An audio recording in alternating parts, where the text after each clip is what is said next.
Hi all, so I'm back with another collector video for you today. So this time around it's the Playmobil Aston Martin DB5, following on from Lego's release a few years ago now. It seems that Bond merchandising is expanding all the time now. It's still a bit of a weird area in terms of we can get collector's figures like the Lego model that we had a few years back, which kind of makes sense for an adult collector. We have all sorts of bits and pieces on the 007 store, whereby we've got kind of luggage for thousands of pounds. We've got kind of collectible items of clothes which range from the hundreds to thousands of pounds, and then we have something like this, which is more for the, I'd say, younger audience. It's not to say that adult collectors like myself aren't interested. Just seems a bit of a weird fit for kind of Bond merchandise and where it's been in the past, but it is kind of pleasing to see that the Bond people are kind of expanding out and releasing different types of merchandise.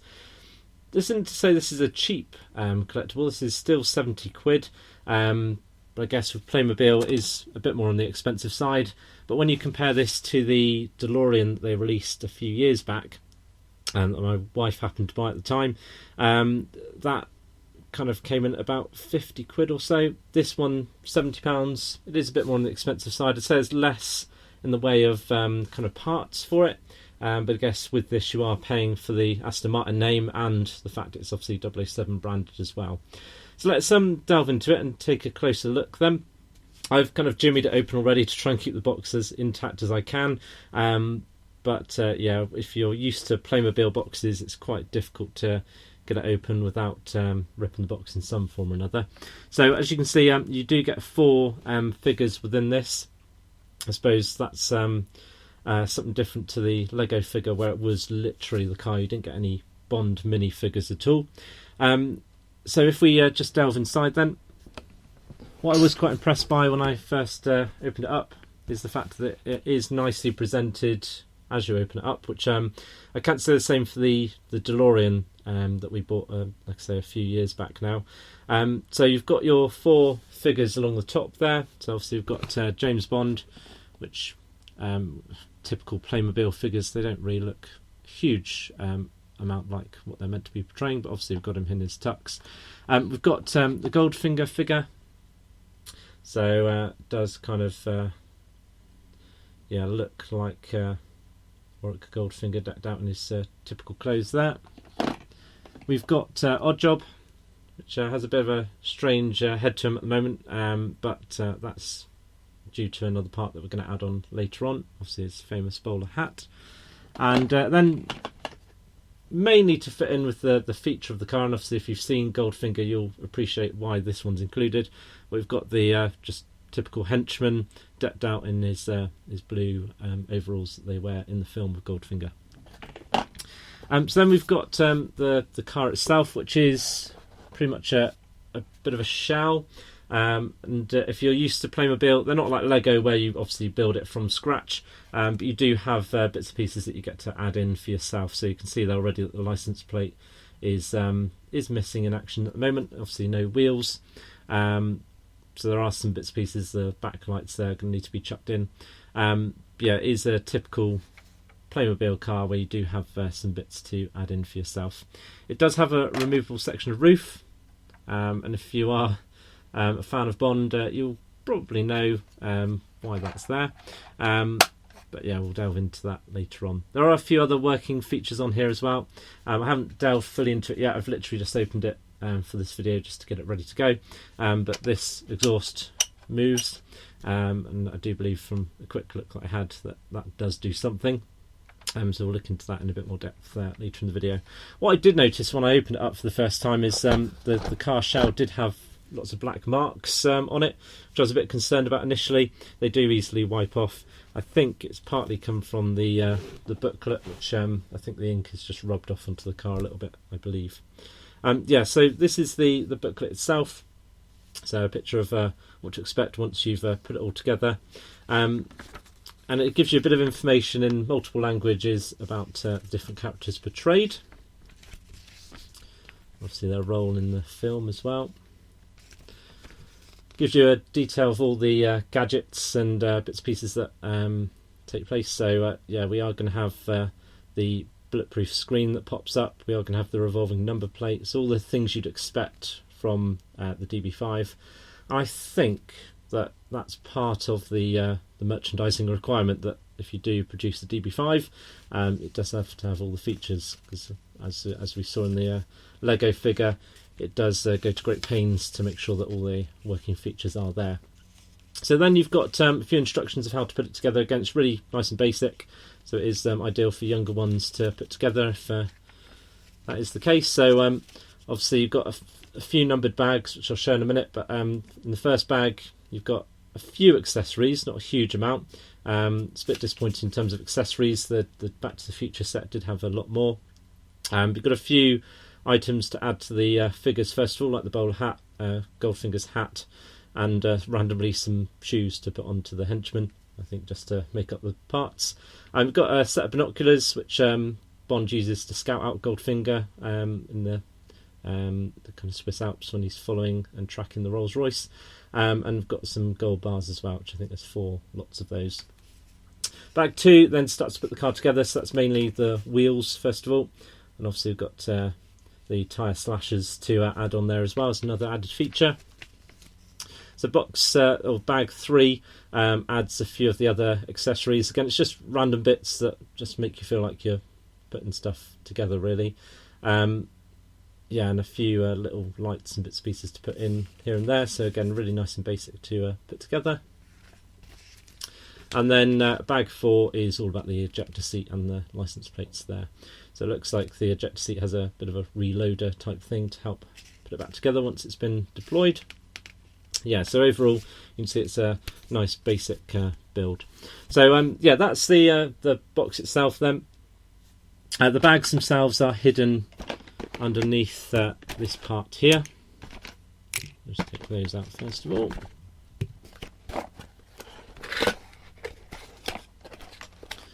Yeah, so the bags are all hidden in there. Give you various bits and pieces here. So you do get 4 lots of gold bars there. So yeah, what I'll do is I'll start to piece things together, and looks like we've got some typical Playmobil stickers in there to actually put onto the license plate. Again, it's all stuff just to add to the build a little bit, but it's not a huge amount. You get to put the wheels together there, for instance. They don't come complete. And the final bag, yeah, it's just all the little bits like the lights and other bits and pieces there. So yeah, I'll put a few bits together then and show you how it all comes together, but I think you can appreciate from that it's quite a basic build overall. Yeah, it just gives you an idea of what's included and how it's going to be presented to you when you first crack it open. Righto, so yeah, I'll come back in a bit to put it all together. Yeah, so this is bag 1 then, and the contents of it. So as I mentioned before, you've got 4 gold bars there. Again, just to add to the Goldfinger theme, really. Don't really play a part when it comes to the Aston Martin, but obviously, yeah, based on yeah, the theme and what Goldfinger is well known for, that's why they're thrown in there. I've got some binoculars as well. So they, yeah, just put those on there, and those are used obviously in the film when Bond is tracking Goldfinger. Then we've just got a few little accessories just to chuck on. So we've got Goldfinger's flat cap there, as you would expect from him. We've got Oddjob's famous bowler hat, so he looks a bit more normal now. Now we can pop that on. And then randomly, just some white covers for the henchman's shoe, basically. If I can get those on. Bodes well. Yeah, so that's a bit random, the inclusion of those, but yeah, that's just to add to the parts, basically. Okay, so that's bag 1. It's not overly exciting. Bag 2 is basically putting the wheels together. And if you've done Playmobil sets before, you'll appreciate that that's something you do have to to put together for yourself. So there's two different wheel types by the looks of it, or maybe not. No, they're all the same. They all have the tyre slashers included. Yeah, so we've got obviously the centre of the tyre to put on there.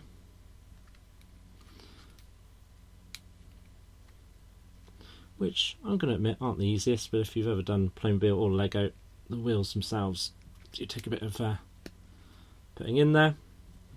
Then we've got the obviously the classic Aston Martin spoke design there, which again I'm sure is probably a requirement of the model producing, obviously to bring a bit of accuracy in.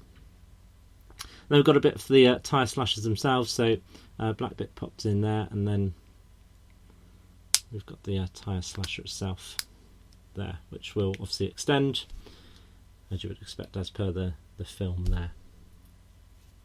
So yeah, rather than bore you by watching me put together four wheels, I'll just do that in the background and pop those onto the car then we'll have a look at the other bits and pieces then. So I've just put all the wheels together then. So just to slot them on, they go on really easily. So you've got a little groove there just to line up with that black little bit that I had to put in, and just clip them in. So really nice and basic. So I pop all those in.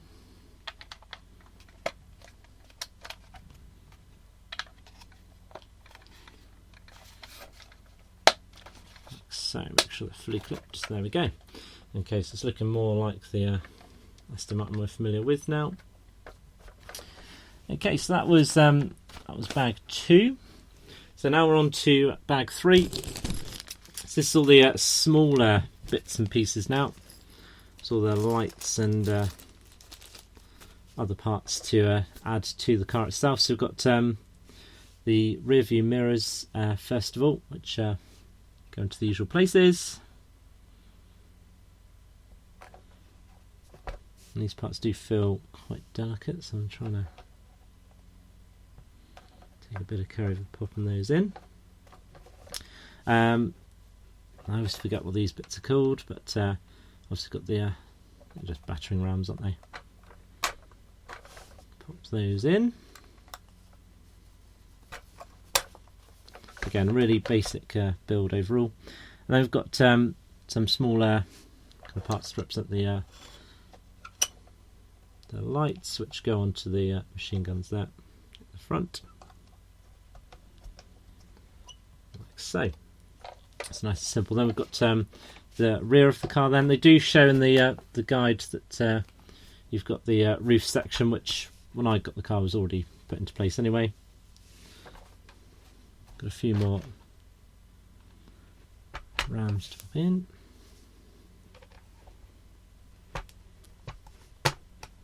Nice and simple.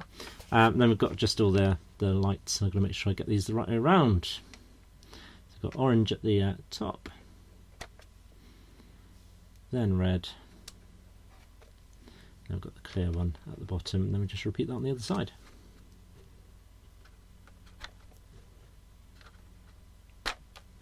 Like so. So it's slowly coming together there. Right, so then we've just got the final bag then, which is bag 4.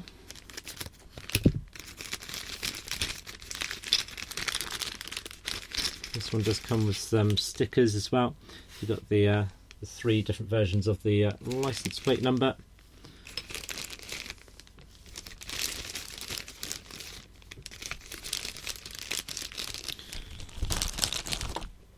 Okay, so we've got 2 number plates to pop in there, so I'll stick the stickers on those later on and slot those in. And obviously we've got the additional seat, which is going to be popped underneath there. Now there is what appears to be a kind of reset tool as well. So when we do pop it back in, I'd imagine there is a reason for that, which I'll investigate in a minute. Looks like that slots in there to allow the chair to slot in, if I can get it the right way around. There we go. Yeah, and then if we pop the thing back on there, I'd imagine then, I think it's go. Yes, if you push down the exhaust, that's what releases the chair. So this clear part basically resets it, so it allows you to push it back down, and then you can put the chair back in there. Yeah, so if we pop our henchman in, who does clip into the seat quite nicely as well. So pushing down the exhaust is what releases that seat, and it's quite a good mechanism there. So it works quite nicely. Yeah, so that's your model then. Like I say, I'll just finish off the number plates and show you the completed model after that. Yeah, really nice solid build, but again, typical Playmobil model whereby yeah, we do have just a few token bits to put together, but it's not an arduous build really at all. So there you go. So yeah, I'll just put together the final few bits and show you the finished model after that. Right, so I've just put the finishing touches to the car then. So first of all, we've got the revolving number plates now, which aren't the easiest to revolve, but they should go around. There we go. So we've got the 3 license plates that we're used to. It turns out that there is another roof section that I didn't notice previously, so that allows you to pop Bond into the driving seat there. It does explain why the steering wheel isn't complete. If you can just make that out, possibly. Yes, it's not completely circular because that allows you to fit them in. The detail inside is quite nice. So inside there you've got the tracker that Bond uses in the film. We've got the gear stick with the red button that launches the ejector seat as well. So there is some good detail in there. And then the roof sections just pop on like so. Turns out that there's no fancy gadget for the bulletproof screen. I think I'm just used to the Corgi cars where every feature has a button to release it. So literally just you have to kind of get your fingernail in there to release it there. Yeah, but overall really nice model. It is quite pricey, I feel, for what you get, but yeah, for collectors it is still quite a nice addition.